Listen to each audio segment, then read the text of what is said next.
Hey everyone, welcome back to my mini blog. আপোনালোক সকলোকে মোৰ এই মিনি ব্লগলৈ স্বাগতম জনাইছো।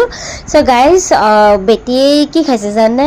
আমৰ আচাৰ আৰু খাই ইমানেই ভাল পাইছে তাই, মানে মই কি ক'ম, মানে আমৰ আচাৰটো মানে একটোতো বহুত জ্বলা আছিলে আৰু খাবলৈ বহুত টেষ্টি আছিলে। একদম বিহাৰী ষ্টাইলত যিটো এটা বনাই নহয়, সিহঁতেতো যেনেকৈ বনাই বহুত খাবলৈ মজাই লাগে, শুকানকৈ তেল বেছি নিদিয়ে, একদম শুকান এনেকৈ সেইটো খাইতো বহুত ভালেই লাগে। মই বহুত ভাল পাওঁ তেওঁলোকৰ ষ্টাইলটো।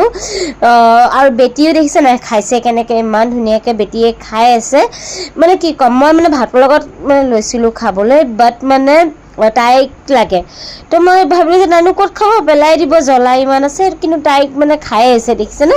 আৰু মই তাইৰ হাতৰ পৰা কাঢ়িছোঁ, নিদিছে তাই মোক, মানে এনেকুৱাকৈ কৰিছে তাই, ইমান জোৰছে মই কাঢ়িছোঁ, তাই নিদিয়ে আৰু মানে তাই কান্দি দিয়ে। মই হাতৰ পৰা লৈ লৈছোঁ যে ইমান বেয়াকৈ কান্দিছে, তাই ইমানেই ভাল পাইছে এতিয়া মানে তাই চব মানে আচাৰবোৰ। আৰু তাই কিন্তু সঁচাকৈ কৈছোঁ, তাই টেঙা জ্বলা মিঠা চবেই খায়, কিন্তু আল্লাহে কৰাত একো বাদ নাই। মানে কি ক'ম মানে, আৰু আমৰ আচাৰটো বহুত টেষ্টিকৈ তাই ধুনীয়াকৈ মানে খাই আছে। চ' গাইজ, আশা কৰোঁ এই মিনি ব্লগটো চাই পেলাই খুবেই ভাল পালে। এইটোৱে আছিলে মোৰ মিনি ব্লগত। চ' যদি ভাল পালে তো লাইক শ্বেয়াৰ ছাবস্ক্ৰাইব কৰিবলৈ নাপাহৰিব দেই। Thank U.